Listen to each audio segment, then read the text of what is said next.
বিগত দিনে হেলমেট ছিল, হাতুড়ি ছিল, এখনো আবার সেই একই হেলমেট এবং হাতুড়ি দিয়ে জাতিকে আগায় নেওয়ার প্রক্রিয়া। কিন্তু এই প্রত্যেকটা পরিবর্তন আমাদেরকে যখন একটা করে ধোকার মধ্যে ফেলে, তখন আমরা নতুন করে আবার নিশ্চিত হই আসলে যত সংস্কারের কথা বলা হোক, ইসলামী অনুশাসন প্রবর্তন করা ছাড়া আমাদের এই জাতি এবং মানুষের ভাগ্যের পরিবর্তনের কোনো সম্ভাবনা নাই। আমরা আমাদের দলের নেতা, আমরা আমাদের দলের প্রতিষ্ঠাতা, আমরা আমাদের দলের কর্তা ব্যক্তি যারা, তাদের নাম স্মরণ করতে করতে আমাদের জীবন চলে যায়। অথচ প্রিয়নবী মুহাম্মদুর রাসূলুল্লাহ সাল্লাল্লাহু আলাইহি সাল্লাম, যার আদর্শ ধারণ করে বলা হয়েছে একটা গোটা মানব সভ্যতা পরিবর্তন করে দেওয়া যায়, তার নাম একবার যাদের মুখে উচ্চারিত হয় না, তারাই আবার এই রবিউল আউয়াল আসলে বলে রাসূল সাল্লাল্লাহু আলাইহি সাল্লামের আদর্শ নীতি অনুসরণের মধ্যেই কেবল আমাদের শান্তি নিহিত আছে। এর চেয়ে পৃথিবীতে বড় দ্বিচারিতা আর কিছু হইতে পারে না। মাদ্রাসায় যদি কেউ কামিল পাশ করে এবং কয়েক সাবজেক্টে যদি সে কামিল করে, তারপরও পূর্ণাঙ্গ রাসূল সাল্লাল্লাহু আলাইহি সাল্লামের সিলেবাস জানার, বুঝার এবং তা মেনে চলার সিলেবাস কারিকুলাম আমাদের বাংলাদেশের বর্তমান শিক্ষা কারিকুলামে আসলে আছে কিনা? নাই, করতে দেওয়া হবে না। আমি মাঝে মধ্যে খেয়াল করি যে রাসূল করিম সাল্লাল্লাহু আলাইহি সাল্লামের এই যে ভালোবাসাটা আমরা ধারণ করি, সারা বছর আমরা আমাদের দলের নেতা, আমরা আমাদের দলের প্রতিষ্ঠাতা, আমরা আমাদের দলের কর্তা ব্যক্তি যারা, তাদের নাম স্মরণ করতে করতে আমাদের জীবন চলে যায়।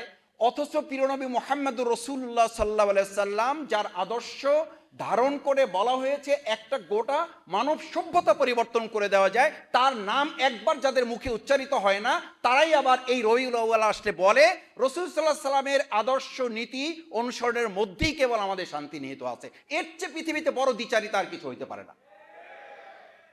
সম্মানিত সুধী মণ্ডলী, আসুন রাসূল করিম সাল্লাল্লাহু আলাইহি ওয়াসাল্লাম এই সমাজ এবং জাতির জন্য লড়াই করাটাকে তার সহজাত প্রবৃত্তি বলেছেন। আল জিহাদু খুলুকি, এই লড়াই, এই সংগ্রামটা আমার সহজাত প্রবৃত্তি। অন্যায়ের বিরুদ্ধে লড়াই করাটা, এটা আমার প্রবৃত্তি, এটা আমার অভ্যাস, এটা আমার স্বভাব। আর সবরু হৃদয়, ধৈর্যের সাথে, সহনশীলতার সাথে একটা জাতিকে সামনে দিকে এগিয়ে নিয়ে যাওয়া, এটা আমার ভূষণ। আল ইলমু সালাহি, আমার অস্ত্র, আমার হেলমেট, আমার হাতুড়ি, এগুলো আমার অস্ত্র না। আমার অস্ত্র হচ্ছে জ্ঞানের জগতে নিজেদেরকে শানিত করে একটা জাতিকে গোটা পৃথিবীতে মাথা উঁচু করে দাঁড় করানো। সেই প্রতিযোগিতা নাই, আমাদের প্রতিযোগিতা আছে বিগত দিনে হেলমেট ছিল, হাতুড়ি ছিল, এখনো আবার সেই একই হেলমেট এবং হাতুড়ি দিয়ে জাতিকে আগায় নেওয়ার প্রক্রিয়া। আসুন, রাসূল সাল্লাল্লাহু আলাইহি সাল্লাম তো হাতিয়ার হেলমেটকে বলেন নাই, হাতুড়িকে বলেন নাই, বলেছেন আল ইলমু সালাহি। এই জ্ঞান, যে জ্ঞান আল্লাহ সুবহানাহু তাআলার কাছ থেকে এসেছে, সেই জ্ঞানকে ধারণ করে যদি আমরা এগিয়ে যেতে পারি, রাসূল সাল্লাল্লাহু আলাইহি সাল্লামের এই সংস্কারগুলো যদি আমরা নিজেদের মধ্যে লালন করতে পারি, সংস্কারের আজকে যে আলোচনা আমাদের মধ্যে বারবার এসেছিল, সেই সংস্কার তো রাসূল সাল্লাল্লাহু আলাইহি সাল্লাম হিলফুল ফুজিলের 5 দফা কর্মসূচি দিয়ে শুরু করেছিলেন। সেই 5 দফা কর্মসূচির ভিত্তিতে পরবর্তীতে মুহাম্মদুর রাসূলুল্লাহ সাল্লাল্লাহু আলাইহি সাল্লাম দেখলেন যে মানুষের তৈরি করা চিন্তার সাথে আল্লাহ সুবহানাহু ওয়া তাআলার চিন্তার যতক্ষণ সমন্বয় আনা হবে, ততক্ষণ একটা জাতির পরিবর্তন হবে না। তাহলে আজকে আমরা 2008-এ একটা পরিবর্তন লক্ষ্য করেছিলাম, আমরা 2024-এ একটা পরিবর্তনের জন্য আমরা আশা করেছিলাম। কিন্তু এই প্রত্যেকটা পরিবর্তন আমাদেরকে যখন একটা করে ধোকার মধ্যে ফেলে, তখন আমরা নতুন করে আবার নিশ্চিত হই আসলে যত সংস্কারের কথা বলা হোক, ইসলামী অনুশাসন প্রবর্তন করা ছাড়া আমাদের এই জাতি এবং মানুষের ভাগ্যের পরিবর্তনের কোনো সম্ভাবনা নাই। সমস্ত ইমাম কেরামগণ তাদের দোয়া শেষ করেছেন।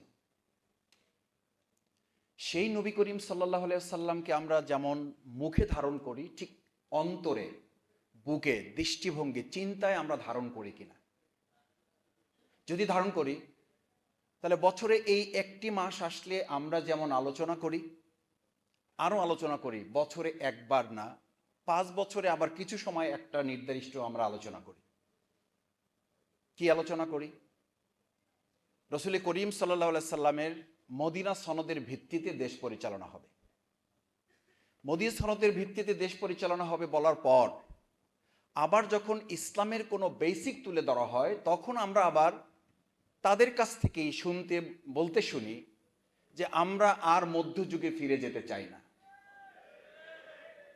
আচ্ছা, আমি একটা কথা বলি, আজকে আধুনিক রাষ্ট্রের প্রবক্তা বা সংস্কারক হিসাবে এখানে প্রবন্ধ উপস্থাপন করা হয়েছে মুহাম্মদ রাসূলুল্লাহ সাল্লাল্লাহু আলাইহি সাল্লাম।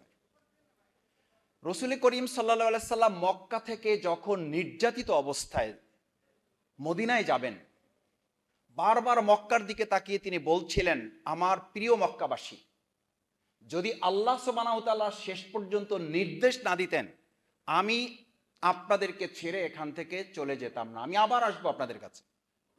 কিন্তু আজকে তো দেশপ্রেমের কথা শুনলে আমরা দেখি সুযোগে সুযোগে তাদের বাবারা পালিয়েছে, তাদের মেয়েরা পালিয়েছে, এবং এই পালানোর সংস্কৃতি তারা এখন অব্যাহত রেখেছে।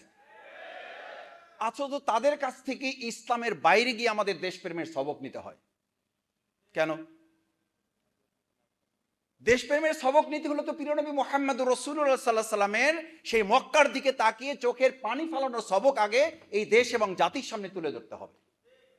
আচ্ছা, আপনি কি লক্ষ্য করেন মাদ্রাসায় পড়া, আমি তো মাদ্রাসায় কিছু পড়ার সুযোগ পেয়েছি, আমার শ্রদ্ধেয় ওলামা কেরামগণ এখানে আছেন। মাদ্রাসায় পড়ে আমরা শুধুমাত্র একটা রচনা লিখতাম, সংস্কারক হিসাবে মুহাম্মদ রাসূলুল্লাহ সাল্লাল্লাহু আলাইহি সাল্লামের ভূমিকা, আমরা ওই রচনা পর্যন্তই শেষ। প্রিয় নবী মুহাম্মদ রাসূলুল্লাহ সাল্লাল্লাহু আলাইহি সাল্লামের সিরাত বর্তমান শিক্ষা ব্যবস্থা স্কুল কলেজ বিশ্ববিদ্যালয় বাদই দিলাম, মাদ্রাসায় যদি কেউ কামিল পাশ করে এবং কয়েক সাবজেক্টে যদি সে কামিল করে, তারপরও পূর্ণাঙ্গ রাসূল সাল্লাল্লাহু আলাইহি সাল্লামের সিলেবাস জানার, বুঝার এবং তা মেনে চলার সিলেবাস কারিকুলাম আমাদের বাংলাদেশের বর্তমান শিক্ষা কারিকুলামে আসলে আছে কিনা? নাই, করতে দেওয়া হবে না। আমি মাঝে মধ্যে খেয়াল করি যে রসুল করিম সাল্লাল্লাহু আলাইহি সাল্লামের এই যে ভালোবাসাটা আমরা ধারণ করি, সারা বছর আমরা আমাদের দলের নেতা, আমরা আমাদের দলের প্রতিষ্ঠাতা, আমরা আমাদের দলের কর্তা ব্যক্তি যারা, তাদের নাম স্মরণ করতে করতে আমাদের জীবন চলে যায়। অথচ প্রিয় নবী মুহাম্মদুর রাসূলুল্লাহ সাল্লাল্লাহু আলাইহি সাল্লাম, যার আদর্শ ধারণ করে বলা হয়েছে একটা গোটা মানব সভ্যতা পরিবর্তন করে দেওয়া যায়, তার নাম একবার যাদের মুখে উচ্চারিত হয় না, তারাই আবার এই রবিউল আউয়াল আসলে বলে রাসূল সাল্লাল্লাহু আলাইহি সাল্লামের আদর্শ নীতি অনুসরণের মধ্যেই কেবল আমাদের শান্তি নিহিত আছে। এর চেয়ে পৃথিবীতে বড় দ্বিচারিতা আর কিছু হইতে পারে না।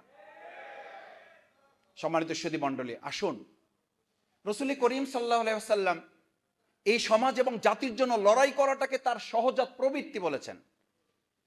আল জিহাদু খুলুকি, এই লড়াই, এই সংগ্রামটা আমার সহজাত প্রবৃত্তি। অন্যায়ের বিরুদ্ধে লড়াই করাটা এটা আমার প্রবৃত্তি, এটা আমার অভ্যাস, এটা আমার স্বভাব। আর সবরু রদাই, ধৈর্যের সাথে সহনশীলতার সাথে একটা জাতিকে সামনে দিকে এগিয়ে নিয়ে যাওয়া, এটা আমার ভূষণ।